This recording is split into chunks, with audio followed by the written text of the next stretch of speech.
All right, you saw it in the heading. We're having an emergency. We're going to talk about the Brown Forman Cooperage closure and them laying off or getting rid of 12% of their employees. And we're also going to talk about how that ties into bigger things and the FDA ruling on whiskey. Let's get into it.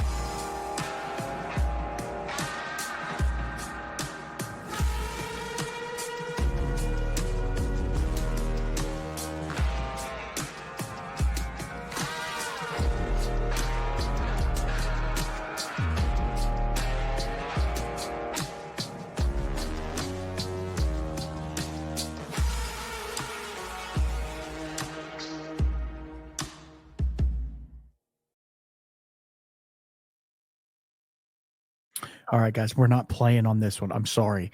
And I'm going to let you guys know right away that this episode will not be sponsored, will not be anything from that, because this is solely my opinion. This is an opinion-based podcast. I know you've heard that on other ones, but I am letting you know this is solely my opinion, my thoughts of what's going on in the world of whiskey right now. And that's what most of the whiskey stuff that I talk about, that's normally what it is. But tonight we are going to talk about, and I say tonight because I'm turning and burning this one, baby. Tonight we are talking about the Brown Forman closure. Now, why is that a big deal? It's not a big deal. It's a strategic move on the company's part, right? Or is it? And those of you on the Patreon at home will be able to see that I'm actually in the shed with my vest on tonight. Yes, it's a little chilly. It's going to get really cold. Anyway, we don't have time to talk about other stuff, other BS. We have a lot to get into. And I have a special guest that I've already recorded with and that I'm going to put in here. So let's get into the meat and taters of it. And I said how it was going to tie into the new FDA ruling on distilled spirits. And we'll get to that in a minute. Call me the crazy conspiracy guy. I don't care. That's fine. But there's some strange things going on here. And let's get into it. First of all, if you guys don't know Brown Forman, they're a huge company, a huge corporation that owns some of your favorite whiskeys out there. Jack Daniels, Old Forester, good Lord, Glenmorangie, and some tequila brands. They own quite a bit of brands out there, and they're brands that you know and love. And what happened, on January 14th, so a couple days ago, they closed, or they're planned to lay off, and I think it's April when they're going to do it, but we'll get into that here in a little bit. They're going to lay off 600 people and close that cooperage down that has been in Louisville for like 100 years or more. And it was like a destination place that you went to see people actually making the barrels. That's the barrels that they use to put their whiskey in. To me, super cool, right? That's super cool that you're making the barrels to put your own whiskey in. You're not sourcing them from somebody else. They had a mill, they had all the things. And we're going to talk about the slow decline of that. So I'm going to read to you from the Brown Forman's website, and we will, I will read that, and then I'll get back to it here in a second if I can just fine. Okay. Here we go. Brown Forman announces series of strategic initiatives for growth. Now, think about the growth part. Again, opinion-based. I'm putting my opinions on top of what they're saying. You can go on Brown Forman's website to check this out. And I'm going to state all of the people and all of the, what do you call it when you have to state your resources? All of my resources, especially on this one. And I try to do that on all of them, but somebody did ask me my resources on another podcast, and I try to have those. Most of the time it's Wikipedia and places like that, and all these books out of the back, but I guess I need to start stating those a little bit more. So anyway, so Brown Forman announces a series of strategic, and I can't read it, so just have to stay with me here, initiatives for growth. Compared to the restricted globally Louisville Cooperage to close. Okay, Brown Forman Cooperage, and they're publicly traded. That gets into part of this as well. Announced today for a series of strategic initiatives to position the company for continued growth in in a dynamic global spirit market. The initiative includes restructuring of the executive leadership team, implementing a workforce reduction affecting approximately 12% of the company's global workforce, and closing the Louisville-based Brown Forman Cooperage. In 2025, they celebrated 155 years of delivering nothing better in the market. We have achieved this impressive milestone in part because of our relentless focus on our evolution to strategize our portfolio and our organization to grow and thrive, said Lawson Witt, president and CEO. Today's announcement will ensure that we have structure and teams in place to continue on this path while we make investments that we believe will facilitate growth for generations to come. Okay, so they're talking about new leadership that's going to come in. Jeremy Spears, he's been made CMO or marketing officer. And then, there's just people there. So they got rid of some, bringing some more in. To enhance operation efficiency and agility, Brown Forman has made a difficult decision to reduce its global workforce by approximately 12%. It's 5,400 employees worldwide. They are deeply committed to supporting their departing employees with comprehensive transition agreements that include severance packages, outplacement services, and benefits to help them through their career change. The organization evolution will simplify and streamline Brown Forman's structure, allowing it to become a more agile and efficient organization and reinvest in the capabilities and technologies, brands, and people that will drive for future growth. Okay, so this next paragraph is about the Cooperage closing. Okay, Brown Forman will close its Louisville-based based barrel making operation. The Cooperage by April 25th. This closure will impact approximately 210 hourly and salary employed. I haven't been drinking, I promise, guys. I'm just excited. I'm sorry. And as part of a overall 12% workforce reduction. They will offer severance packages. We've already talked about that. Moving forward, Brown Forman will source barrels from an external supplier. We'll get into that to ensure steady supply of the same high quality barrels at a competitive price. Collectively, these actions are projecting to deliver approximately $70 to $80 million in annualized cost saving, a portion of that to be expected to be reinvested to accelerate growth. And in addition, the company will receive more than $30 million in proceeds and connected with the sales of the Cooperage assets. The company expects approximately 60 to 70 millions in aggregated charges for the severance and related costs associated with the workforce reduction and Cooperage closing. And then I want to express my sincere gratitude for all the employees, blah, blah, blah, their dedication, their service. Basically, you're fired. And we want to ensure the company endures for generations to come, just not your generation. All right, so let me get out of that. Let me get back over here. And then I will stop sharing. Right, there we go. Okay. Stop screen. There we go. Sorry, I have to, all the things, because I have to read it. And I want you guys to know that I'm trying to be 100% transparent with everybody and understanding that this is a very touchy situation. And I don't want to step on anybody's toes. I don't want to piss anybody off. But at the same time, and also this episode might not be for kids because I could get a little heated. So just understand that. The F-bomb might come out. No, I don't know. It might, but just understand that because I'm very passionate about this. So I just yesterday, I've been working on this since the 14th, guys. So understand that I've been diligently. I have paperwork all in front of me. So I'm going to insert soon. I'll do a ticker and I'm going to insert. I did a small interview or a small talk with Mitch Weddle, which if you don't remember Mitch, Never Go Full Weddle, I think was the name of the podcast. He is a great whiskey man doing cool things. So you need to go check that out. So I will put that in right here. All right, guys, we're back with breaking news. This is breaking news. We have none other than the Weddle himself, Mitch, over here, and we're going to talk about this new thing that has just came out. It was about the 14th, and he'll get into a little bit more of the details on it. But this whole Brown Forman laying off 12% or getting rid of 12% of their staff and shutting down a cooperage and all that.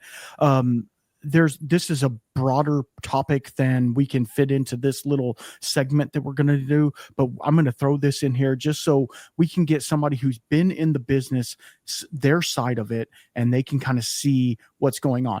But as always, like, I love Mitch. He's a great man. He's doing awesome things in the whiskey community, and I want him to be able to promote what he is doing. So without further ado, here's Mitch. Howdy. If you want to see more of me, catch me on my Whiskey Den on Monday nights. Amen. Fun times. So start out talking about the cooperage. I used to work there. That was kind of my introduction to the spirits business. So I spent 4 years there, 2014 to 2018. And, it's terrible news. I still have some buddies that work out there that are going to lose their job here in April. But I don't think that it is, the end of the world for whiskey that the cooperage is closing. It was a really, really bad decision that someone made about 8 years ago that's closing that cooperage.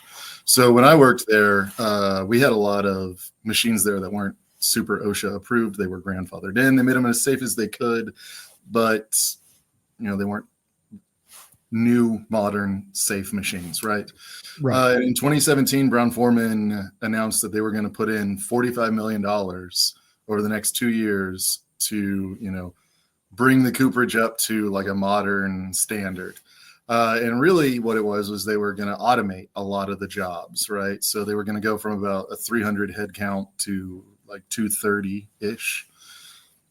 So they were going to lay off about a third of the people and get rid of the most dangerous part of the job. Right. So, for the bottom 70 people, of which I was one, so I started looking for another job, really stunk. Not a fan. So keep in mind when I say maybe not great things about this decision. But for everybody else, it was like, okay, fine. We'll keep our jobs. They'll get safer, whatever. So basically what they did was they automated a lot of the parts production of the plant. So the joiner, it used to be my hands are much farther out. It used to be a 5-foot wheel that just spun with knives on it. And that's how you jointed the wood. And that is as safe as it sounds. And they replaced it with a computerized system that would, look at the wood, scan it for knots, wormholes, any defect possible, and then get the maximum amount of wood, good wood, out of that state. And they trialed it in their Alabama cooperage, and they were like, yes, this is it. So it works. We're going to do it. And most of the guys on the floor at Brown Forman were like, this is not it. This is not a good idea. But super cool thing about being a nobody is nobody cares, right? So they went ahead and they redid the plant, and their production thirded. And I don't mean went down by a third. I mean went down to a third. So they went from making 3,000 barrels a day to about 1,000 barrels a day. There's just, humans have the ability to think outside of the box. Right. When you were joining wood, you could look at it and be like, yes, that's a defect, but I can get rid of that defect by just angling the wood a little bit this way, and then I'll angle it this way. And I'm going to come out with, not as much good wood, but some good wood. The computer looks at it and it's just like, that's bad wood, get rid of it. So their scrap went up, their just production tanked. And it ended up being basically a $45 million mistake. And that's a lot of money. That's a lot. To the point, they literally could have just brought in dump trucks of money and then hired back everyone they laid off to literally burn $45 million worth of money, and it would have been a better investment. Wow. So when you look at that being just really bad. And then they're closing, here in 4 months, they managed to come up to about 2,000 barrels a day. So in the past 7 years, they've doubled production to 2/3 of what it used to be. So it didn't work. Like, you need people to make barrels. We can automate it. Right. So when you're looking at production being so low versus how much Brown Forman needs, barrel wise, why have the cooperage, right? Like, they had 2 or 3 cooperages and they still weren't keeping up with barrel demand. They've been, getting rid of them because it's just, they shot themselves in the foot. It wasn't working. It's better for them to just divest and buy the barrels elsewhere. Right. And that brings up a point. Like, one of the things when I was, and here's and this might be a caveat inside a caveat, but when I was looking online at all the different people saying, hey, Brown Forman, blah, blah, blah, every website said the same exact thing. And it's almost like it was AI generated, right? Like, nobody had today, and I hate to say this, and this is going to be one of those podcasts that's probably going to piss some people off, but that's fine. Everything is AI generated. So, like, all of the ones I went through, Associated Press, CNN, all of these places that I wouldn't normally I wouldn't go to, but they're saying the same exact verbiage, a word for word, about what is going on. And basically it was just a ploy to make more money. And which I get, I understand the basis of it. Like, you sell off property to make money to get to foreign markets. I understand that. But, like, people's lives and people's heritage, and, like, this cooperage has been around for a minute, correct? Oh yeah. 85 years, 80 or 85 years. I mean, so, and it was a part of the whiskey trail. Like, it was something that you went and looked at, and you saw the people in there hammering all the stuff and doing the things by hand like they did back in the day. And why can't we get back to whiskey the way it used to be, the way we need to have it, the way these craft distillers, and I hate to say that, but the way the craft distillers are doing it right now? They are seeing where their grains are grown. They are seeing where their barrels are being made. They're seeing every part of the process, but yet at the end of the day, it comes to the bottom line. And unfortunately, the bottom line has lives and has stories with those lives. And I know that there's a lot of people on LinkedIn that have posted stories about, like, I've been with the Brown Forman for 15 years and they laid me off and did all these things. And I feel for all those people. I feel for the people that are hurting right now, because, like, they fully invested into a company that, when they saw the time right, kind of kicked them to the side. And if I'm wrong, please tell me I'm wrong. But at the same time, like, it is so difficult for me to stand, and this is me coming from a outsider's perspective, and I have no idea what's even going on in the world of whiskey, other than I enjoy it, right? I enjoy the whiskey. But it makes me kind of turn away from that brand and kind of be like, I don't know if I want to support that brand.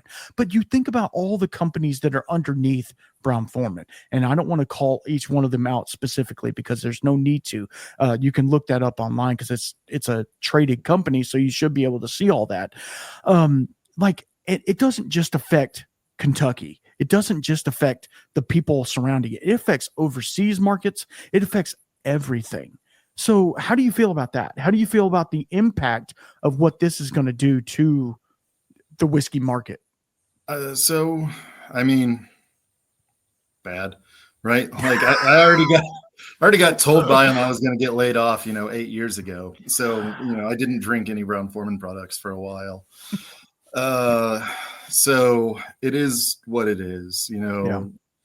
You can look at it like a business, and when you look at it like a business, they made a business decision, and the best business decision they did. is to cut costs and position themselves in a changing market the best way they think they can.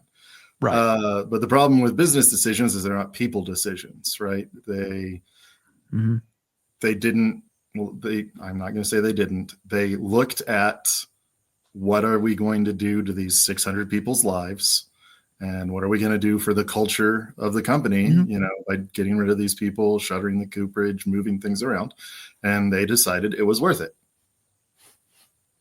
So that's business, unfortunately. Yeah. It's unfortunate, but I've also heard of like severance packages and things like that. But then it also turns my eye to like, okay, that piece of property, they said they could sell for $30 million. Cooperage assets is what they were saying they could sell for. Right. So like, it just makes me, it brings up a lot of red flags.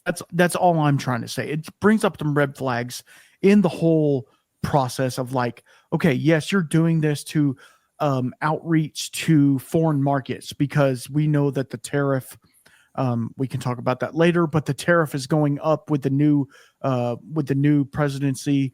There's a 50% tariff on everything going outside the US, which is pretty desperate for people in Scotland trying to get bourbon, which, if I was, and this is a Scotch lover, right? So if me saying, I would hate to have to pay double the price for some Jim Beam Black Label. But at the same time, when I have all of these scotches at my disposal, why do I give a shit, right? It's kind of one of those things where you're like, the tariff isn't that big of a deal for the people who are getting the tariff because they're going to buy the same bottles that they've been buying the whole time. And the people who are in that realm are going to get the supply that they need. So I really don't feel like the tariff is going to hurt the big companies that it hits. But at the same time, it does affect the entire market, the entire whiskey market and the spirits market in general, because it turns into this whole global thing is like, are people turning away? And this is kind of what I talked about before. Are people turning away from spirits in general? Mm-hmm. I mean, I kind of think they are, right? Like spirits is a vice. It's been a vice for a long time. And there are newer, more acceptable vices, Right. So gambling is kind of a big deal these days. You got THC and, marijuana being legalized in a lot of places. Right. And just everything, right? Like, I think partially just American society at this point has been, kind of geared towards consumption for a while. Yes. So that we're just looking to consume something to make ourselves feel better. And now there are more options.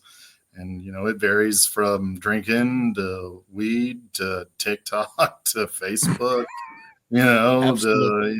Absolutely. Video. Like it's all there to fill a need, and booze has a lot more competition now.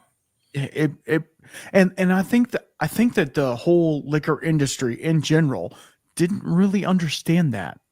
They didn't understand how much people were going to be going to CBD and THC and all of these things as like, hey, I don't have to drink 12 beers or whatever, whatever it takes you to get there, right? I don't have to drink that now. I literally take a little hit off this vape and I'm there. And I can chill out at the house and we can watch Netflix and I'm still sober enough to like be around my family and all these things. And I think that's part of, and alcohol. And I will say this and I'll die on this hill. Alcohol has always had the stigma of you're the old drunk. You know what I mean? You're the old, you're the moonshiner out there doing his thing, drinking his own wares. He's, that's kind of how it's had, like, my dad drank scotch, but he drank the Scoresby. He didn't drink the good stuff, and that's kind of how whiskey is categorized as like Black Label Jack Daniels, Scoresby Scotch, Jim Beam Black Label. Like, it's not to these whiskey connoisseurs like you and I, who are out there trying to find some really cool distilleries and people that are doing really amazing things in whiskey and not doing it for the alcohol. We're doing it for the ride, for the adventure, and for the love of the game. And I feel like some of these companies, and I call them the big six for a reason, because there's, like 6 major companies that are ruling the whiskey industry. they are just kind of turning away from the customer a little bit and going more to the consumer, right? Where customers like us, like you and I, who are wanting that new Ardbeg that just came out, even though it's the same Ardbeg, they just put a different label on it. But whatever, it's fine. I need to have it. Right. It's us, but at the same time, they're more like the Fireball crew. Like, this will get you drunk. It's not even whiskey. It's wine that we made to 28%. It's fine. You're fine with it. So there is a disconnect between us and them. And it sucks because I wanted us as the whiskey enthusiasts to be directly lined with the whiskey distillery and the whiskey people, the people actually making the product. And I feel like that separation is growing further and further apart, especially with the bigger brands. Now, the craft brands, they're very much understand, hey, this is our market base. This is where we need to go. These are the people that we need to focus on. And I'm thankful for the people that have came on this podcast and talked to me, because they are the backbone of that. Everybody from JT Mellick to Natterjack to, there's so many. I can't even tell you how many. But like, all of these people are doing what I wish all of whiskey would do, is just focus on the people who care about them. Not so much on the people who are outside and they don't know the difference between Blanton's and a Buffalo Trace Antique. They're just like, it's an expensive bottle, I'm going to buy it, and that's where it turns into a problem. And I don't know. So where do you see, and if you can't answer this question, I understand. Where do you see the whiskey market going from here? I don't see a full dip in it. Obviously, it's going to take a hit. It's going to take a hit from what happened, not only with this, but Kentucky Owl and MGP taking a hit. Everybody's taking a hit because we're in a new session. And I hate to say that this has to do with political things, but it does. Unfortunately, it has to do with political things. We are all taking a hit, and then hopefully it will rebuild and come back and be the juggernaut that it once was. But where do you see the whiskey market going forward? And I know that's kind of a loaded question, but I'm sorry. So, it's constricting, right? I wouldn't call it like a huge major crash or anything like that, but it has been unprecedented growth for too long. Right. And the only thing that grows forever is cancer. So it needed to stop and realign. So Daniel Whittington at the Wizard Academy and the Whiskey Marketing School said effectively the first things that are going to close are either the people who make good stuff who can't market it, or the people who make bad stuff who can market it. And, we're going to lose those two groups because the people who make bad stuff but market it really well are only going to get bought once. And then the people who make great stuff but can't market it really well, not enough people are going to buy it, right? And when you constrict, you're going to lose those two groups. How big are those two groups? I think they're pretty big, if I'm 100% honest. They are. In the craft industry, it's going to be a not small portion of them that are going to close. And some of them, it's going to hurt because they're going to be the ones that made good stuff but didn't market themselves very well. But some of them is not going to hurt because they made kind of crappy things, and you're just going to be like, all right, bye. Yeah. So, and that hurts. It hurts. But at the same time, like, at the end of the day, it is just whiskey, right? It's just whiskey. It's a vice that we all deal with and we all enjoy. And so at the end of the day, could I live without it? Absolutely. Like it is not my life. Although, like, I'm basing a lot of what I do around it, but I have kids, I have a family, you have a family, you have everything going for you. You just moved, is that correct? Oh yeah, moved to Nebraska. Bustling, state of no free space and, everyone living on top of each other. Yeah. How's that been? How's that been? Well, it's trying to kill me, if I'm 100% honest. It's a little cold. And there's a little bit of wind and all that other stuff. But yeah, I didn't even drink until I was 23. You know, I had Right. 23 years of life before I was like, oh, let's give this beer thing a try. And I was like, Right. this isn't great. I can go back to what I did, you know?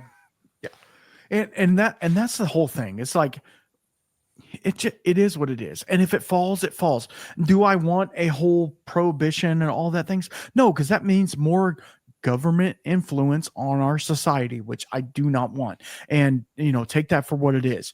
But at the same time, like, does this directly affect me? Kind of, because I have the thing that I'm doing, about whiskey.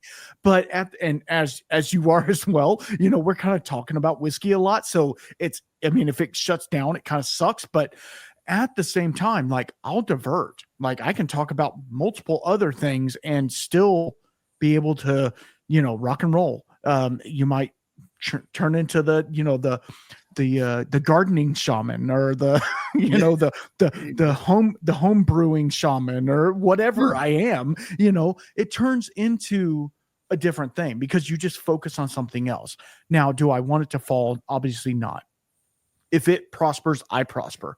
And if I prosper, it prospers. So that makes it so much easier. But I feel like this is a hit to the community, and it sucks, and I hate it. And all of these things that have happened in the past couple of months, they just suck. And it sucks for the community. It sucks for everybody in the whiskey industry, including myself, because, like, I hate to talk about brands that are closing and brands that are doing bad things. And I hate to have these, like, emergency type podcasts where you're like, oh no, this is happening, what do we do?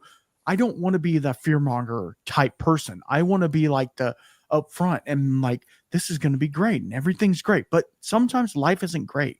Sometimes life fucking sucks. I'm sorry. Sometimes it sucks. And this might be a time when it sucks. And like you said earlier, the only thing that continues to grow is cancer. And if you guys have been following me for a minute, you know that this is a real thing and this really happens to real people. So, like, one thing I will, miss your wizard beard, man. I know you're trying to keep it clean, but to me, it'd be like Gandalf shaving his beard. You'd be like, come on, man. Like, no. I get it. But I will tell you something that trumps anything anybody says. My wife says, okay, it makes me look sexy. So my opinion doesn't matter. Exactly. Like, that trumps everything of what I'm totally cool with that. Like, because I'm not taking you guys to the anyway. You're not taking me out to dinner anytime soon. Absolutely. I mean, I would love to. Next time you're in town, let me know. But Mitch, I can't thank you enough for coming on here, telling your side of the story. And if it sucked, I'm sorry, guys. But we're just trying to give the information that we have in front of us and let you guys know what we have going on. And so Mitch, you have My Whiskey Den every Monday night, and you guys are rocking and rolling.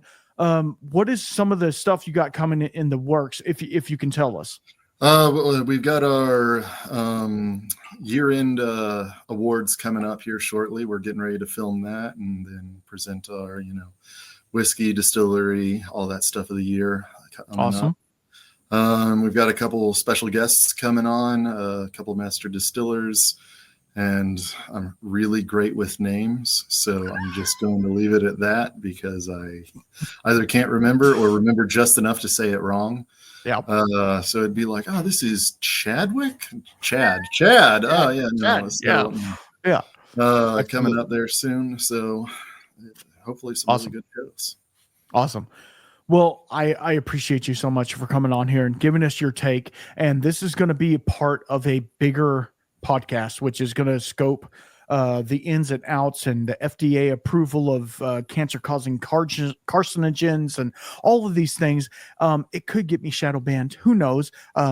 Mitch is no longer affiliated with me at any point in this, so don't take. I'm not affiliated with anybody else either. Exactly. I should say that. So just understand that, like, we are trying to get to the nuts and bolts of what's really going on in this whiskey world. And I thank you, Mitch, so much for coming on here and hanging out with us. And make sure you follow My Whiskey Den, and I will have all their links down below. And okay, there it is. And please go follow Mitch and everything that he's doing. He's kind of a private guy. He's not social on social media a whole lot, but follow my Whiskey Den, please. He's a fountain of knowledge when it comes to something like this, some sensitive topic like this. And you can see, and I'm fixing to read the email that he sent me about this. I've already got his permission to do that. You can see how upsetting this is to him and me, right? I only want, and here I'm going to put my hat on, right? I only want for whiskey to do well. That's all I want for it to do, because when whiskey does well, I do well. And I said that in the talk. A podcast inside a podcast. Yeah, I know it's a strange one. But is this Brown Forman restructuring? It sounds like it. Yeah, it sounds like it. Or, and here's the conspiratorial part, and take that for what you will. Or is it another way? Because it makes me think about this. Who is going in to buy that property for $30 million? Now, I know there's assets inside there that they're selling or whatever as well. And then we'll talk about what Mitch talked about. Is it that? And I want to know who is buying that property, right? Where is it going? What is it doing? Is it SpaceX? Is it, is it who is doing that and why? Now, it's none of my business. Obviously, it doesn't matter to me. But at the same time, why? Why is this? Why close a cooperage, right? You would think that the cooperage is, for one, it's cool factors, right? I've never been to Brown Forman at all. I don't know anything about it. I mean, I know they make whiskey and stuff like that, but like, I've never been to that cooperage, but I know people who have, and they said it's freaking awesome watching people make barrels. Well, let's get into this part. Mitch said on the thing, he said that they started automating a lot of the operations. And he said what would happen is a human, which this is going to happen eventually in life, right? AI cannot control human emotion. Humans think on their feet, and humans have actions where they're like, I can make this into something. I can do something with this. It is not faulty just because it has a blemish. Does that make sense? And he was talking about that with the barrel staves, right? He was like, man, this one, if I shave a little bit off of that one, it'll be fine. No, the computer or whoever was doing the other part throws the whole piece of wood out. So therefore you have a lot more loss, right? You have a lot more. And they were making 3,000 barrels a day. And with this new automated system, they were making 1,000. That's not efficient at all. And I'm sure the machinery to get it to work was very expensive. Obviously, if they're selling assets off for 30 million used, they were pretty expensive up front. And all of this was to automate it to make it safer and more streamlined. Okay, I understand. I get that. Working with wood and saws and hot blow torches. If you've ever seen, I've posted it quite a bit in those warehouses where they char the barrels. It's a blazing inferno. I understand that's dangerous, and getting people's hands out of there, I get it. There's certain things, like, let's look at it like this. Me as a plumber, there are certain things AI is never going to be able to do. I'm sorry, they're not. And like being a doctor or being something like that, and having empathy. Like, let's say you go to a therapy session and your therapist is AI. Well, how does that make you feel? Whatever. They can't show empathy, or maybe they can. Maybe they can now. I don't know. We'll see. We'll see about this. And like I said, this one could be off the rails for a lot of you guys. And if you don't like it, I understand. I have to get this out there, and I have to let you guys know how I feel about this situation, good or bad. And if it makes me look bad, if it shadow bans me, if it does all the things, I don't care. And that's why this is not sponsored. I've already talked to my sponsors. I said, hey, I'm not even going to talk about y'all because I don't want you to be affiliated with what I'm going to say. What I'm saying is purely of my own accord. Randall, the Whiskey Shaman, I am saying these things. No one else, right?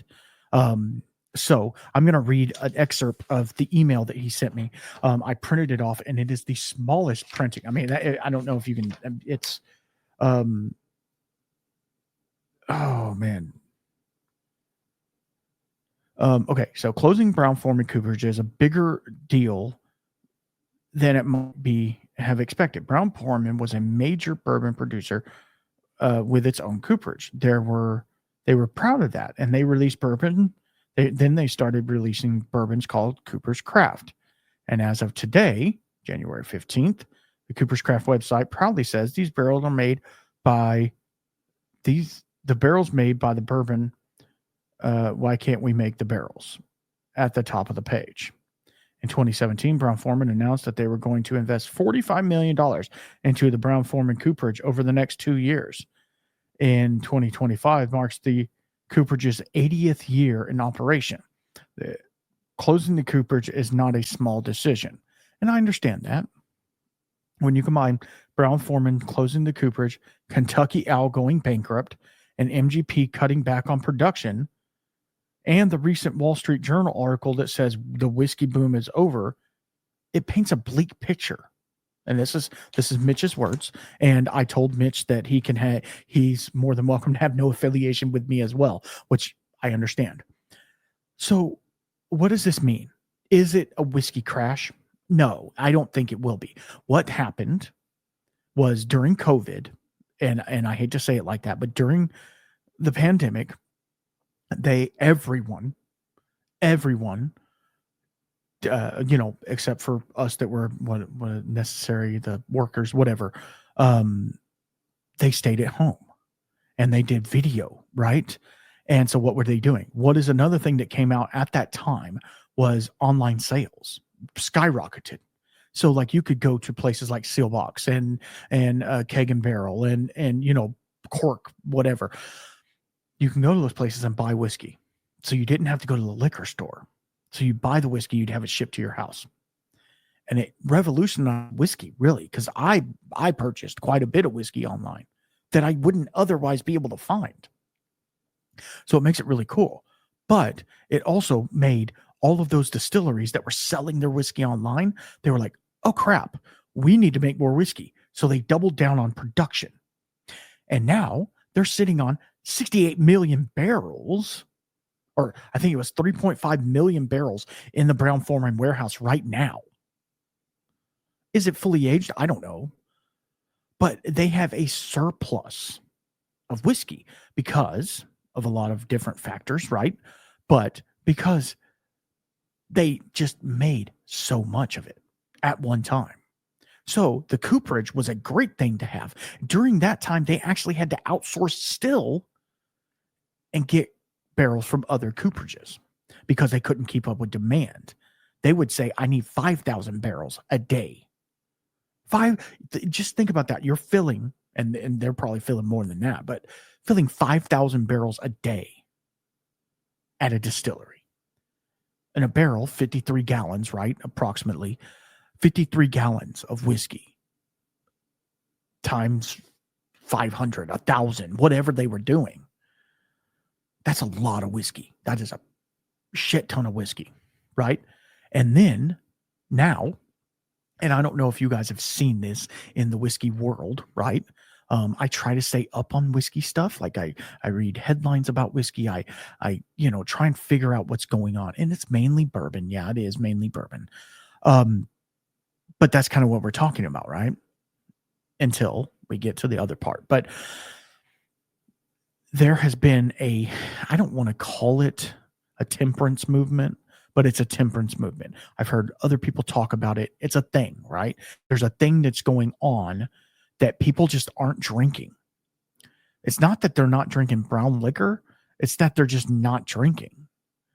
Or they're, like it's January right now. They're doing dry January, and then they let it go into February too.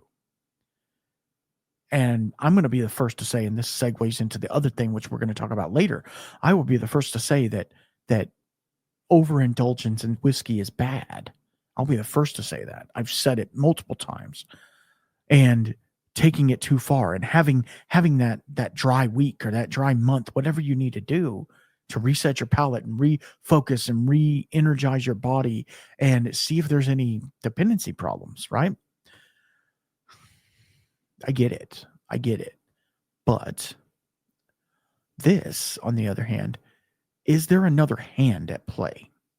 Okay. And I don't, let me say this before you turn off, right? As you well know, the tax man, aka the government, right? The tax man wants his fair cut. And the issue is when you're sitting on barrels, they ain't really making the tax man a whole lot of money. It's when that barrel gets bottled and put out on the shelf. And having a cooperage is a huge tax write-off. So, and employing all those people, that's a huge tax write-off. I don't know, but I'm speculating that, and you heard it here first, guys, and I don't want to sound like a Debbie Downer or a person that's leaning one way or the other, because I don't know. I have no idea. I've been thinking about this since the 14th, and it is 18th. So 4 days of this. Now, I'm not having sleepless nights over it. Good Lord. It's whiskey by all means, right? But I feel that it's government pushback saying, hey, we need to diversify and get money elsewhere. We need to, because I am non-denominational when it comes to politics. I don't talk about politics, and I don't care about politics on this show. And I don't normally and generally in life, okay?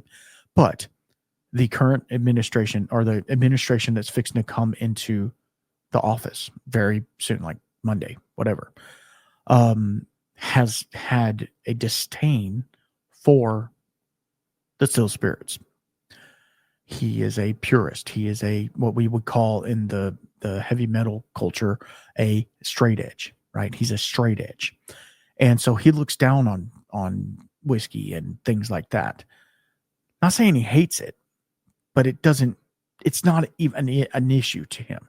So when he was in office the last time, he created these tariffs, which they were always there. He just bumped them up a little bit or whatever. And don't quote me on this. I'm just shooting by the hip. But like these tariffs came in for whiskey, Scotch coming in, and bourbon going out. This gets to my second part of the issue with Brown Forman. So he puts these tariffs on and makes it that much harder for an American company to sell their bourbon to somebody else outside of the United States, even Canada.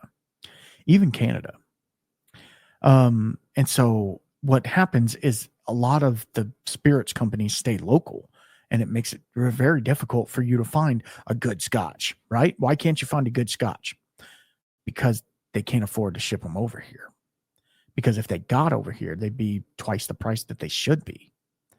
And I don't want to spend $100 for a bottle of Johnny Walker Red, right? I don't want to spend that.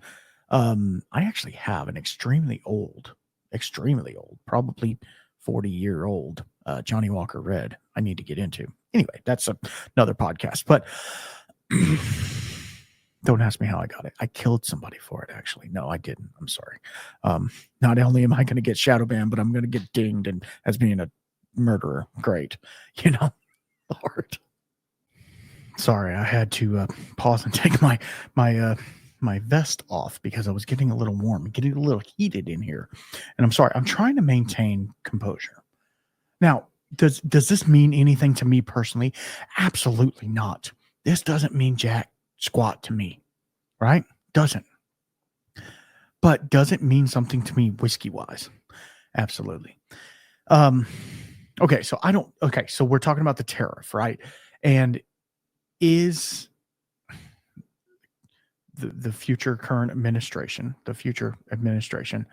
going to impose a temperance? There's already people that don't want to drink. It's getting harder and harder for you to find scotches. And if you're overseas, it's harder for you to find bourbons and ryes and stuff from America.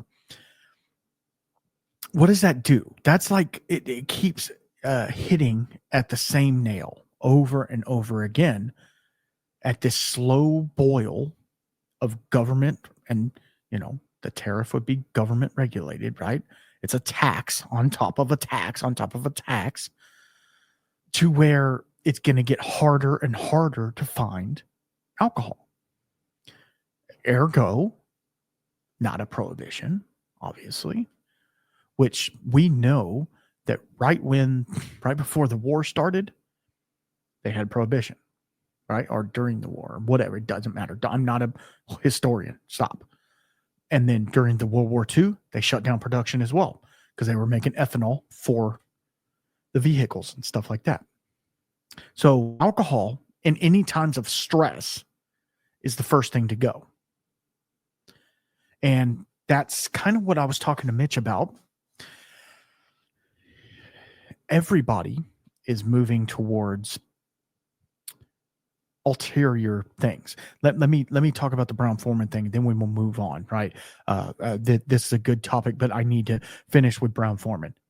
So Brown Forman said that they want to diversify their external markets, their markets outside of the U.S., because they know that they have to develop more money into that.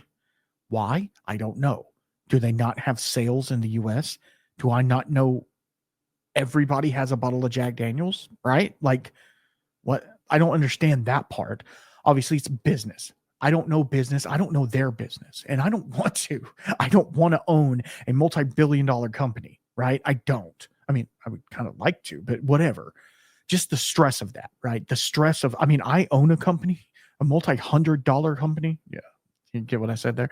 I own a company, and it is stressful. When I am at work, it's stressful because I am in control of everything that goes on there. And it's the same with this, right? And so I think that their thing was a strategery. Remember back then, was a strategic thing.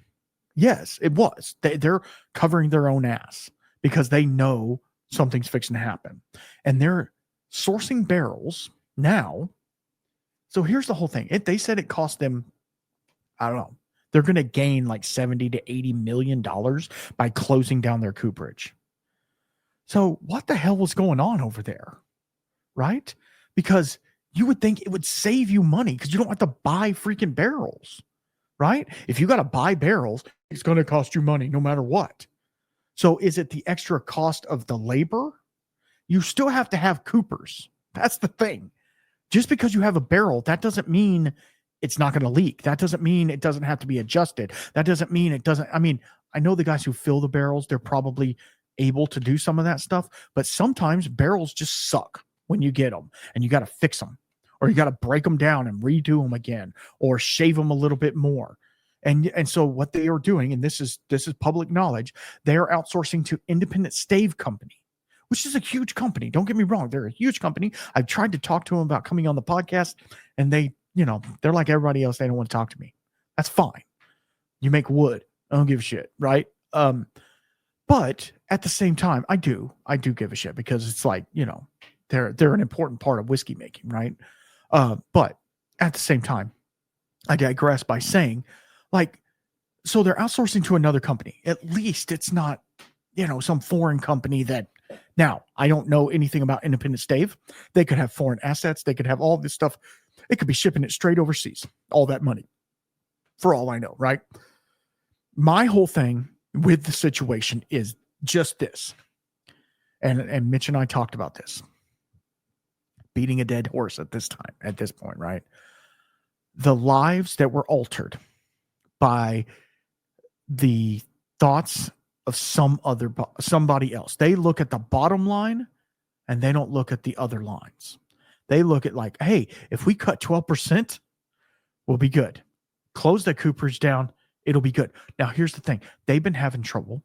I did a little research on Brown Forman. They've been having trouble. They're a publicly traded company.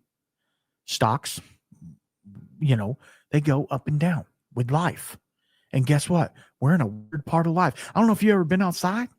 It's weird out there, right? There's some weird shit going on. And that's not conspiratorial. That's not nothing. There's just weird stuff going on. California's on fire, like all this weird stuff, right?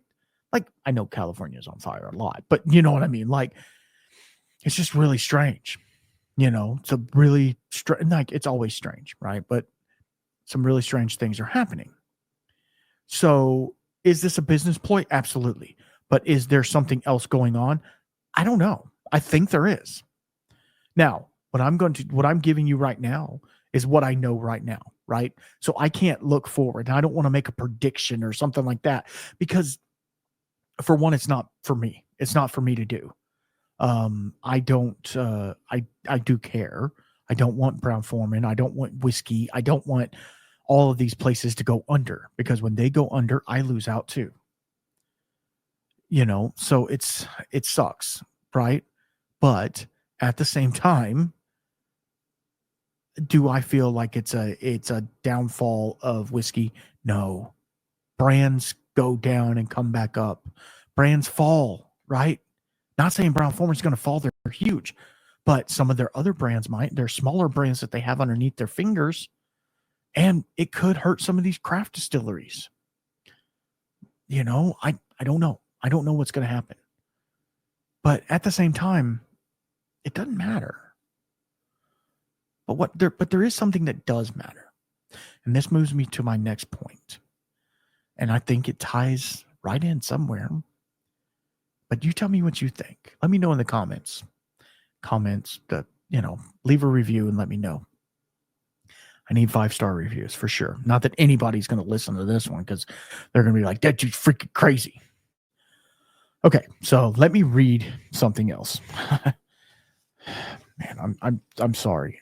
This just got this. I don't know. This is just. I can't. I'm looking for my notes and trying to talk at the same time, and I can't do two things at once. So, where is it at? Okay. Okay, so we know that I'll start with this. Ready? We know as whiskey people that whiskey isn't great, right? It's not good for you.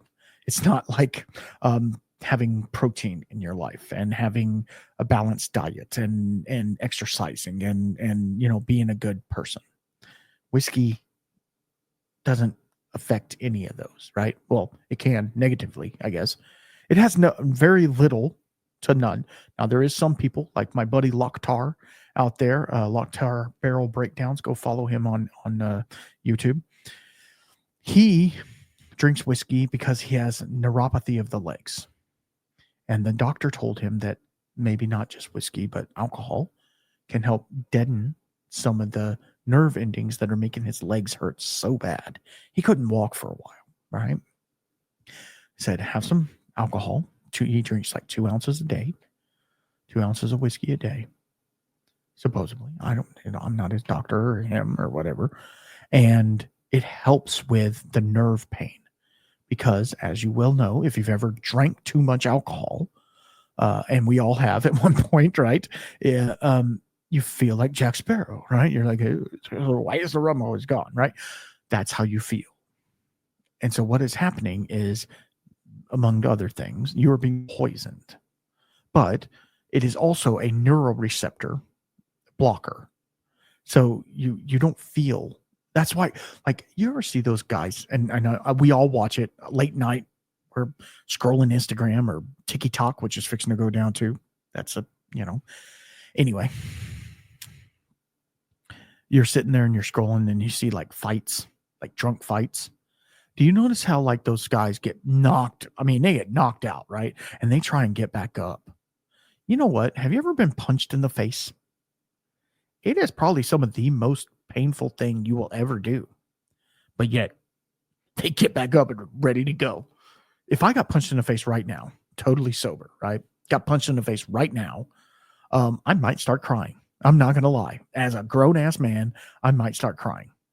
But you have me a couple of drinks and punch me in the face, it's just going to piss me off and I'll be ready to fight. So it's a neuroreceptor. Now, I'm not a doctor, obviously. Do I have a PhD? No. I got a post hole digger. That's about it. Sorry, I'm trying to make jokes. I'm trying to make light of this situation, and there's nothing light about it. So it's a neuroreceptor disruptor, right? So you don't feel. And that's where people take it too far, right? Because you don't feel. physically, mentally, spiritually, emotionally. The more you drink, right? So you end up not feeling, you end up not caring, you end up doing whatever. Your reaction times are really slow. All of the things. You turn to Jack Sparrow, where you can barely walk and stand up and stuff like that. So I get it. So there's a warning label on whiskey, on all alcohol, that says, beware to not drive while drinking this, right? That's why they have breathalyzers and stuff like that. But also it could hurt a fetus in pregnancy. During a pregnancy, it could hurt the fetus. Okay, well, there is studies done for that. Obviously, the FDA wouldn't lie to you, right? They wouldn't say that there's nothing wrong, right? So this is looming. Man, hold on. Sorry, I had to gather my thoughts there for a second, because this one hits home. This one hits home to me. The Brown Forman thing sucks for everybody. It sucks. I pray for the people that are getting laid off. I pray for Mitch, because he had to go through some BS over there as well. When greed gets involved, and it might not be greed, it might be a strategery thing, to where they're just like, I don't know, there's nothing else we can do. It's either that or we close the doors, which I don't think that was it. But this one, okay, so basically what's happening, the Surgeon General wants to put a cancer-causing carcinogen label on all of liquor, not just whiskey, but all of liquor. So I have a lot of thoughts on this, obviously, as a man, as a grown-ass man who is, as of this date, almost 1 year free and clear from cancer. Thank you. No, I appreciate it. It's unreal, really, to be sitting here. Like I should be dead.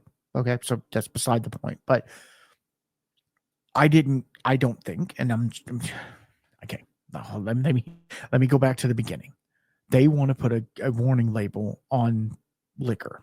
Okay, so they have a warning label on cigarettes that says nicotine is addictive, blah, blah, blah.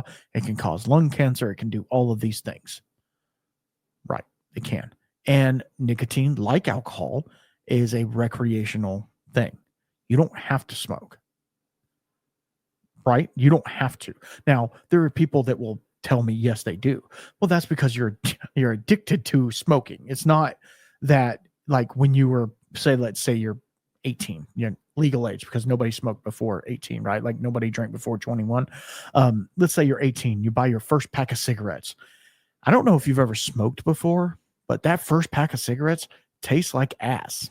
It is not good. Kind of like your first drink of whiskey. It does not taste good. You acclimate to it, right? You get to find the subtle nuances in it.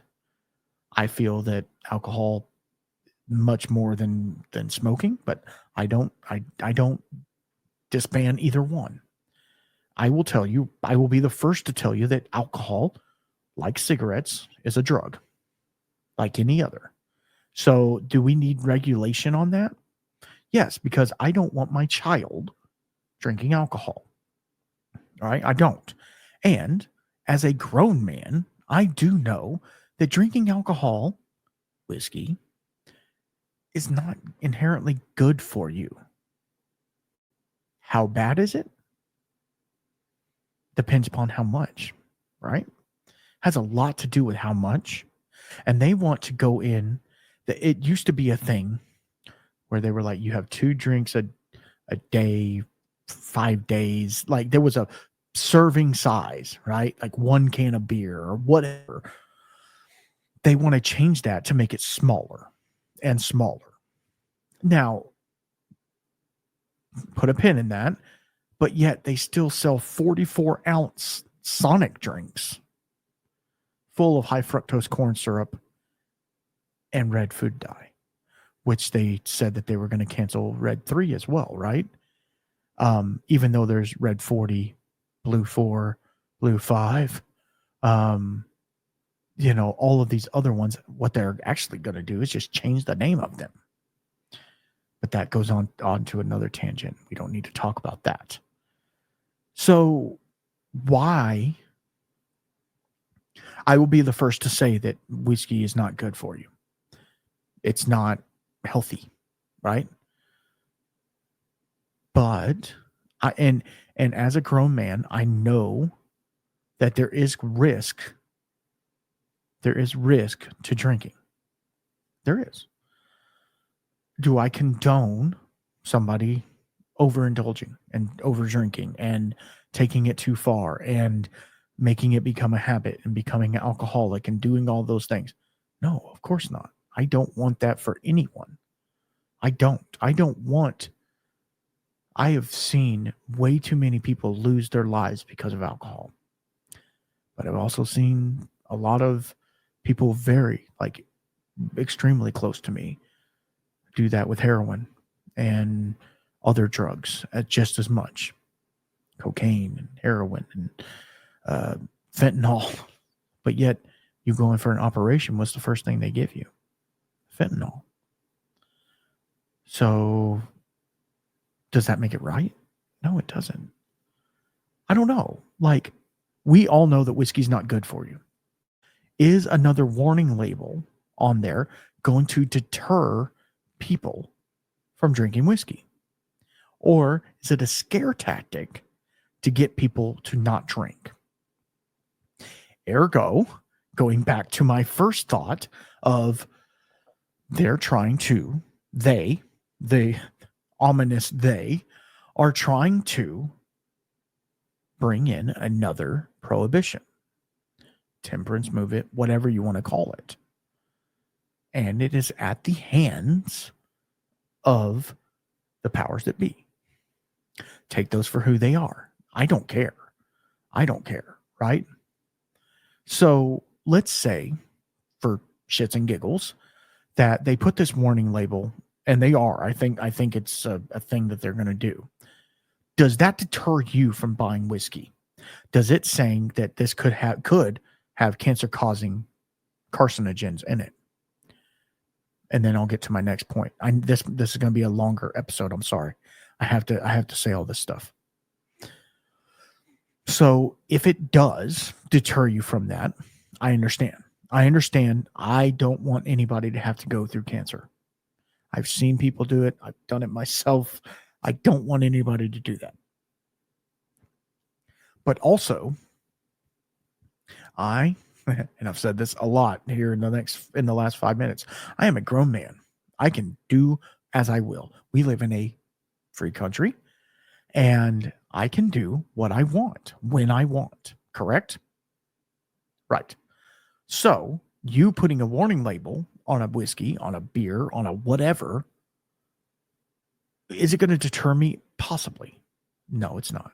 It's not going to deter me. I've been drinking whiskey for a long time. And I know the side effects. I know what it can do to you.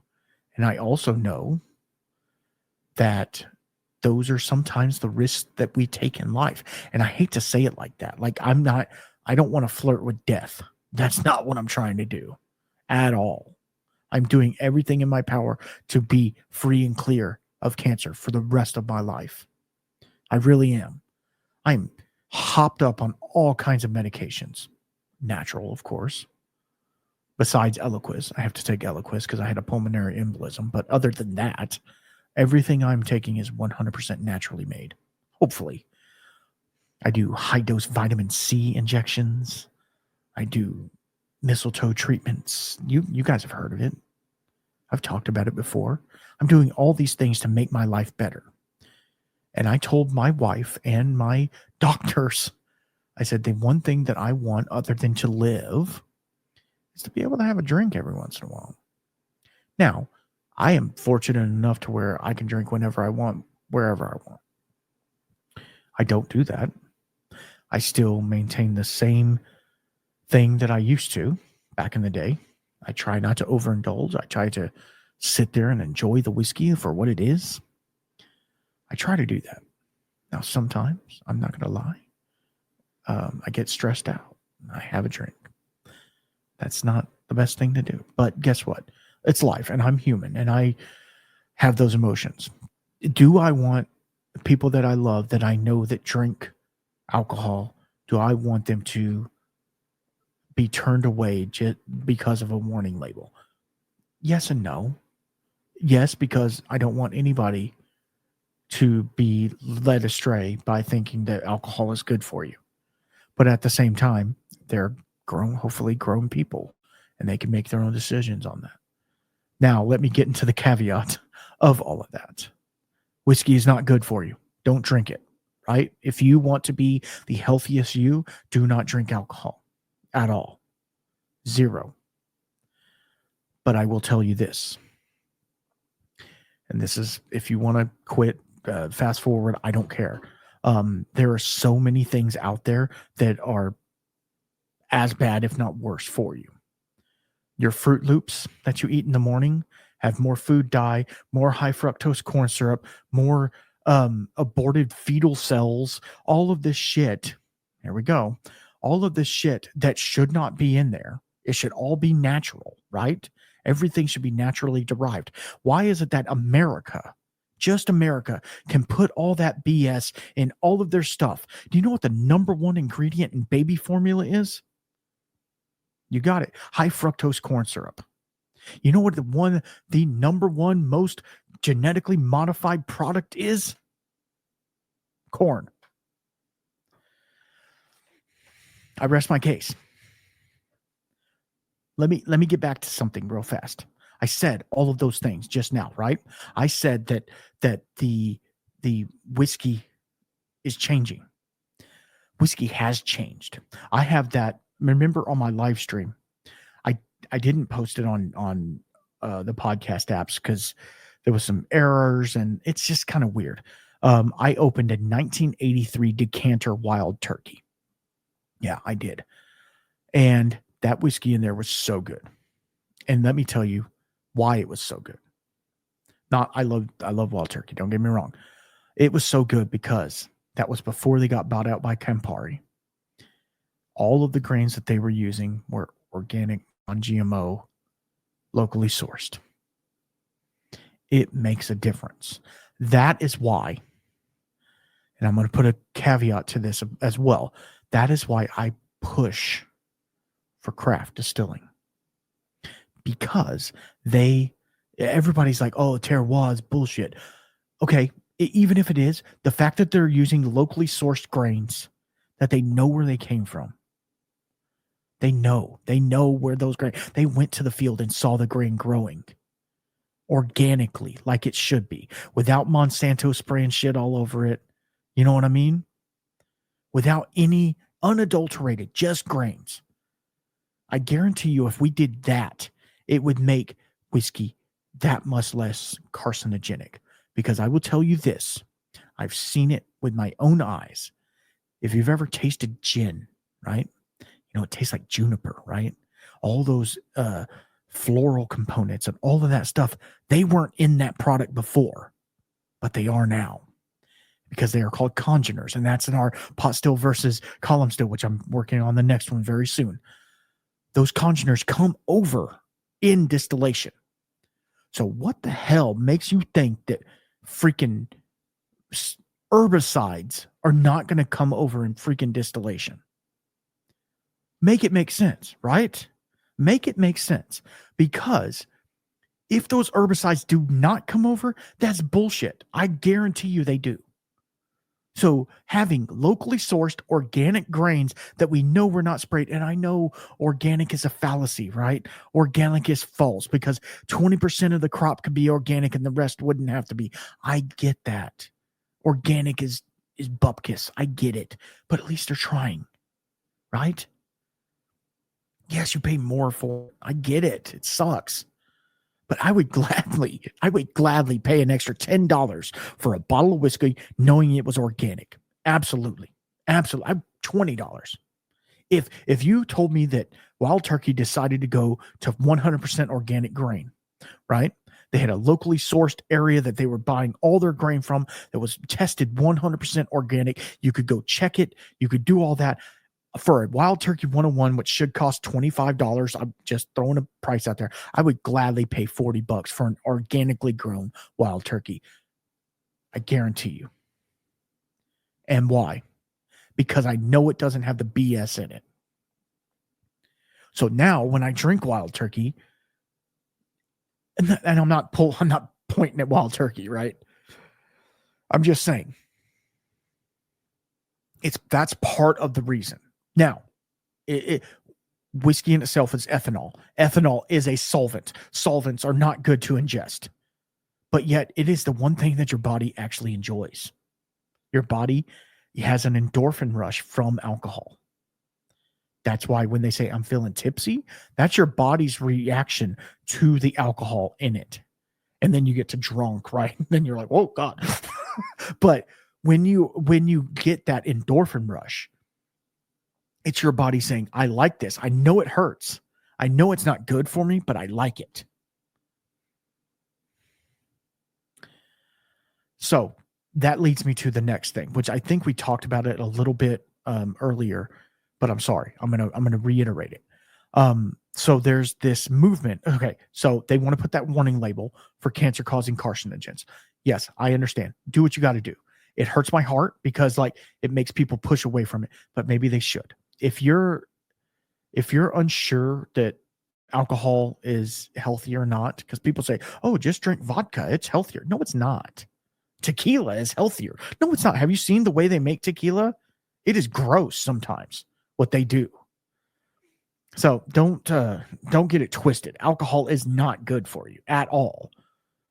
Do I like that they say that it has cancer-causing carcinogens? Absolutely not. That doesn't make me happy at all. It shouldn't make you happy either. Does it make me want to re-evaluate my whiskey drinking? Absolutely. Absolutely it does. But we'll see what happens. So with all this being said, there is a temperance movement happening where people just aren't drinking. They just don't want to drink. But, and I say this, it's a big but. You know what is on the rise right now?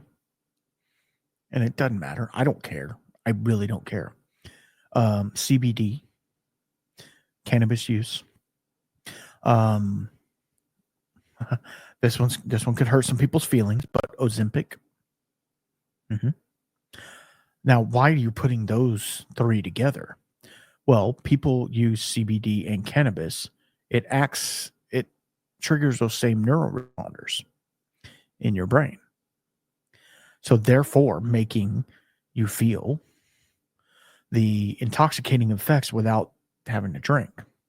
And they say it's safer. It's not. It's all governmentally controlled now. All the CBD and marijuana is controlled by the state, any state, whichever state you're in. Texas does not have legal marijuana usage as of yet. It will probably be one of the last ones to get it before it becomes federally legal. Federally legal, not illegal. Federally legal. And why are a lot of states pushing for this?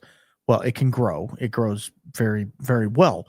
But also it takes people away from alcohol. And so that's not the reason they're growing it, right? It's just another outlet, right, that people have. So that is why there's a temperance movement going.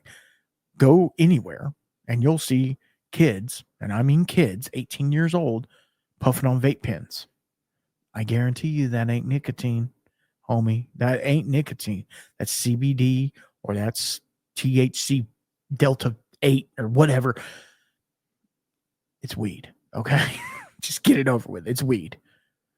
And they're doing it all day, every day. All day, every day. And so they don't want to drink because they don't have to drink. And so that's why everything's taking a dip as well. And here's what else is making everything take a dip. The whiskey people like you and I who drink whiskey, we enjoy it, we have fun with it. We're not going after the bottom shelf bottles. We're not going after the basic things. Now we have, I wouldn't say a more refined palate, but we are out there exploring and we're trying different things. That's why all these big companies, and I'm happy for it, all these big companies are scrambling. They're making American single malts and they're oh gosh, we're making all these craft decisions because craft distilling is booming, obviously. And they're making some amazing products. So the big guys are like, oh crap, we got to do something. And so they are, but it's not working right because guess what? It's not that you're making a craft product, because you're not. Jack Daniels cannot make a craft product. I'm sorry. They can't. They are not inherently craft in anything they do. Right? Not saying they don't make good product. I've tried some good products from a lot of big box stores, big brands. Sorry, not big box stores. Well, I have that too, but and then you start hearing stuff about Trader Joe's. Now, this is going off on a caveat, but how all of the stuff, they won't tell you who they're sourcing their food from. And see how it says Kirkland's or the Trader Joe's label. It's all General Mills, or it's all the same companies. The whiskey, it's all Barton, right? All of it's Barton, or it's Kulila, or it's, they're sourcing from the same damn people, but selling it for a fraction of the price. And they're saying that it's organic because it's Trader Joe's, or it's Kirkland's, or it's Costco, or it's not. It's not. Anyway, a caveat off of that. So this push for CBD, marijuana, now even mushrooms, I think, are getting, the microdosing is becoming a thing. I don't know. Back in my day, you got mushrooms from a sketchy guy at the back of a van in a Walmart parking lot. You know what I mean? Like, you didn't go to your doctor and get freaking mushrooms and go trip in a clinic with him. Like, I don't know. To me, I get it, like for PTSD and things like that, and trying to bring up things to deal with past trauma. I get that. Like I'm not a psychologist. I understand that can have exponential growth in those areas. I get that. But like the fact that we're trying to legalize all these drugs, and then I'll get to Ozempic here in a second. They're trying to legalize all these drugs and make you take those drugs instead of alcohol, which fine, whatever. The side effects could be less, the hangover, the whatever. I get it. But at the same time, that's why it's showing a temperance movement or something like that, because people are just smoking weed all day and they don't want to drink. That's what I think. My opinion, of course. This is still an opinion-based podcast, the same one. So let's get on to the Ozempic, like I was talking about. And I'm not hating on anybody for doing what they got to do in their life, trying to get right, trying to lose weight, trying to whatever, right? I get it. I'm a big boy myself. Okay. I've been working on it for a long time. My mama said, you just big boned. I was like, no, I'm big bellied. There's a difference, but anyway, sorry, I'm trying to joke because it's not funny, but like when you're nervously talking, you make jokes. Anyway, Ozempic basically curbs your appetite for everything. So, and they do say don't drink while you're on Ozempic. And guess who's on Ozempic, or something like Ozempic? It doesn't have to be the name brand Ozempic. Literally everyone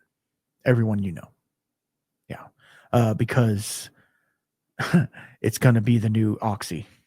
Yeah, I guarantee you. Mark my words, it will be the new Oxycontin. Even though it's not a muscle relaxer, but I feel that within 10 years, and I knock on wood and I pray to God that this is the case, because I personally know people who are on Ozempic, and they're great people, and I don't want them to fall ill of anything.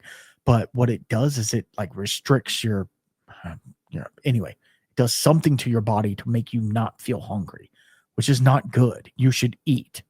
Like the whole point of it is you eat to cleanse, to fuel your body. And if you're not eating, you're not fueling your body. That's why you lose weight. It's like starvation is not a diet, right? Fasting, that's different, obviously. That's a mental state as well. This is just starving yourself because you're physically not hungry or thirsty or anything. But like your body has to live. And yes, you will drop weight like that. Absolutely. If you don't eat, absolutely. But is it good for you? I don't know. I'm not a doctor. I'm not one of these ones that does all this research, right? A clinical research person, right? I do research on other things, obviously. But I don't know. I see bad things coming in the future for Ozempic and for all of these other. There is no quick way to get skinny, rich, powerful.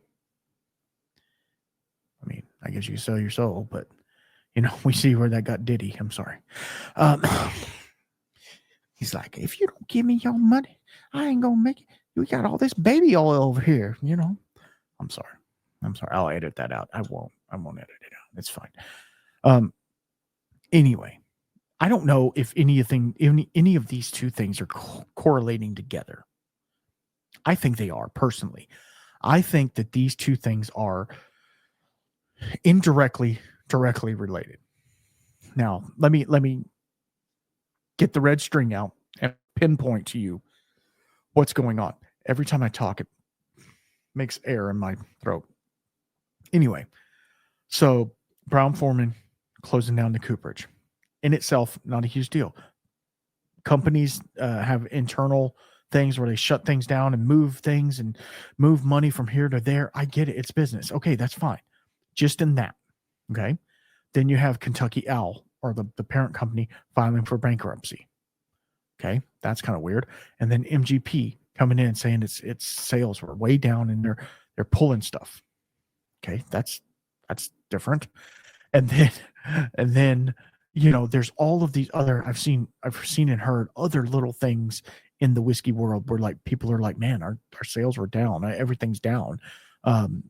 Everything's down. You know why?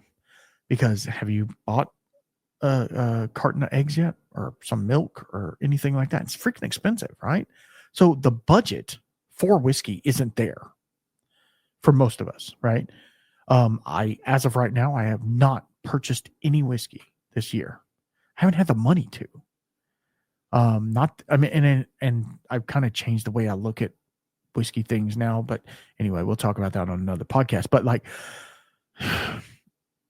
so spending the money, it's just not there to spend. So, and then all of a sudden, Buffalo Trace is coming out with this Prohibition series. Great. More bottles I'll never see, because they're going to be so freaking allocated that nobody can get them besides the freaking million people influencers. And they're going to flaunt them in your face the whole time and say, oh, look at what I got here. I got this bottle you're never going to try. It tastes just like Buffalo Trace. I don't give a shit, dude. You show me something cool, good, that you guys are rolling with.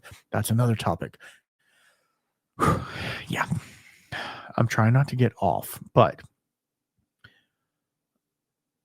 the correlation between that and this FDA regulation, what it means, what it looks like to me, I'm looking at it from the 1,000-foot view of this entire scene of the whiskey market, of whiskey in general. I see you have not current administration, but you have the administration with tariffs. You have the FDA saying, hey, we need bigger warning labels on here, which isn't inherently bad. I'm not saying it's bad. Then you have these closures and these changing, and they're working on trying to get foreign markets back into play and all of these things. And then there's more tariffs here in the US as well. So it's like all of these things tie back to government influence, right? They all tie back to you paying taxes on top of taxes to get the thing done. Now, if I'm wrong, I'm wrong, and I'll take the L on it, right? Is it a business strategy? Absolutely, it's a business strategy, because they don't want to lose their ass to the government. I don't either, right?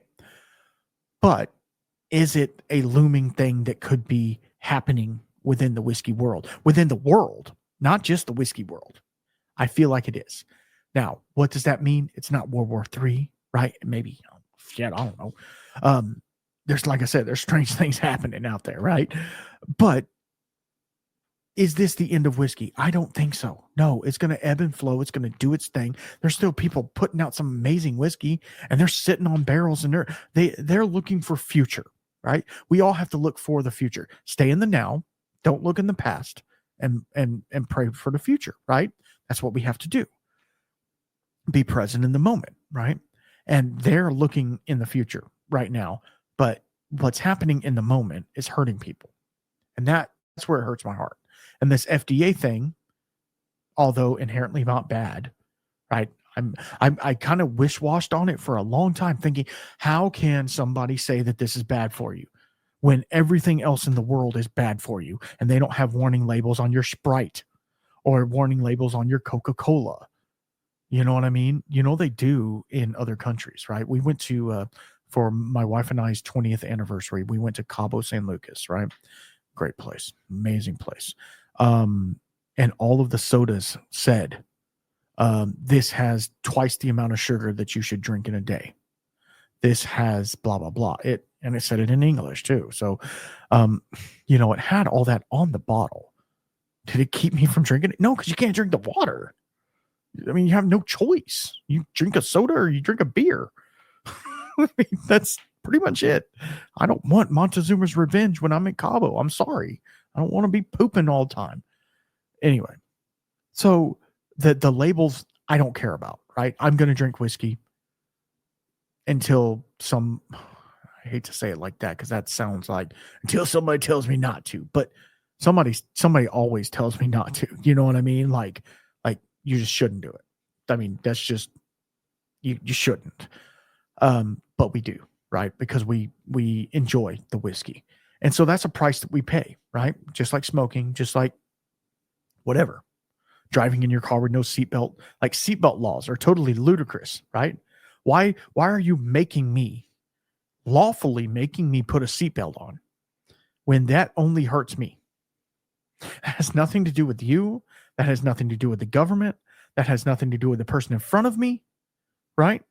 And I mean, heaven forbid this doesn't happen, and I do wear my seatbelt because it goes ding, ding, ding, ding, the whole, it pisses me off, right? So I do wear my seatbelt. But if I wasn't, and I fly through the windshield, who does that hurt? Other than the guy who's got to come clean me off of the pavement, right? It hurts him, but he's making $1, so it doesn't matter. Like, that's the thing. The influx of the government's overlook, Big Brother up there, you know, doing his thing. That's the part of all of this that I don't like. Is it going to go away? Hell no, it's not going away. It's going to get worse because with the onset of everybody, including myself, using AI, using all of these things, all of these technologies, they are spying on us. We know this. Look at the TikTok thing, right? They're Chinese spies, right? That's what they say. But yet they still do it. And Meta, which is Facebook and Instagram, have openly said we're doing that too. But it's an American company, so they don't care. They just don't want China doing it, right? Doesn't make a whole lot of sense to me. But what do I know? I'm a dumb plumber in a shed talking about whiskey. What the hell do I know, right? And again, I know that there's nothing I can do about this. I am a little man, the smallest man on this totem pole, that nobody cares what I say. I get that. I get it. But if I don't tell you my opinion, I feel like how do I say that? Like, I would feel ashamed of myself for not giving you my opinion, because that's all I have. That's all I can give you. Doing my due diligence, and for the Patreon, I'm lifting up pages of notes that I've taken on all this. And there's much more I can get into, but I don't want to. I want to wash this. I want to put this to bed and move on to something else, you know. And Patreon, your episode, I'm going to try and work on it this weekend, tomorrow, actually. I got to get up early. I'm making a brisket. I'm going to make another brisket. Yep. So I'll be shed working, making brisket, waking up at 4:00 in the morning or whatever. It's supposed to be butt cold too, like freaking 20. I know for a lot of y'all, that's like, oh, that's nothing. Yeah. In Texas, that's a big deal. Okay. So, okay. I know this episode wasn't for everybody. I know that. And I'm sorry. And if it hurt your feelings, if it offended you, if it did any of those things, maybe look at why it offended you. Okay. Because I wasn't pointing anybody out other than the government. And if you work for the government, that's on you. But I think these are topics that need to be talked about. Nobody wants to talk about them. I've heard people talk about, the closure and stuff like that. That doesn't matter to me. What matters to me is the backstory behind everything. And the fact that Mitch Weddle wanted to come on here at like emergency style and talk about this means it affects him too, and means he's thinking about it at the same time. So it's getting these small voices out there saying, this ain't right. Whatever's going on ain't right. We got to change this. Now, how do we change it? I don't know. I don't think we can. I don't think there's anything we can do about it. But having more and more people aware of what's going on, and of course, aware of my opinion, which means diddly, right? My opinion doesn't mean anything. So take that for whatever worth it has. I feel like it has worth. I feel like it has gravity. I feel like it has some weight to it. And do I want my fellow whiskey lovers to have a chance of getting cancer? Absolutely not. I would not wish that on my worst enemy. And I guarantee you that. I wouldn't want that for you at all, or me, right? And that sucks. And that makes me think differently, right? It does make me think differently. But we're not going to leave it on a low note. We're going to leave it on the fact that 2025 is going to be an amazing year, no matter what happens, because we have each other, and because we have each other's back, and we're pushing each other forward and holding each other accountable. If I screw up, let me know, please. If I say something out of turn or out of pocket, let me know, unless I said it was my opinion, right? Everybody, and that's the one good thing about this country that we live in for now, is that we do have the right to that opinion, right? We are not the freedom of speech, right? I can say what I want to say, even though it might be wrong. It probably is wrong. It probably is just Brown Forman doing a structural thing within their company, laying off people. Sorry about your bad luck. You've been with us this long, type thing. We got to restructure. Okay. Companies restructure all the time, right? I get it. So it could just be that, and there's nothing else to look at. I get it, but I like to do the deep dive research about it. And I felt like I pulled some nuggies out. I don't know. Maybe not. Maybe I'm just freaking flitting around. I have no idea. If I am, let me know. If I'm not, say I'm onto something. And I don't know where this goes, what this does. I don't know what the future looks like for it. I really don't. Am I scared? A little bit. I'm not going to lie. I'm a little bit scared that whiskey's going to take a dip or something like that. But does it affect me personally? No, it doesn't. I got enough whiskey to make me last for the rest of my life at least, and probably my kids' life too. So, and I got books to read. I got other things I can do. You know what I mean? So it's not that big of a deal, but it is. It's whiskey. We like whiskey, right? That's the whole reason you guys are here. So I digress. I appreciate all of you for listening, for hanging out, I'm sorry that this was not the normal podcast. We will get back to those. This was the emergency. We had to talk about this because it is relevant and it is going on right now, and I feel like it needs to be talked about. And if you find value in this, please give me a thumbs up, give me a like, subscribe, follow, do all the things. Give me a 5-star review. I would greatly appreciate it. And yeah, I think that's it. I'm not going to do anything else because nobody cares. But y'all be good. I will catch you on the next one. We will be more positive on the next one, I promise you. And until next time, keep your spirits up. Peace out.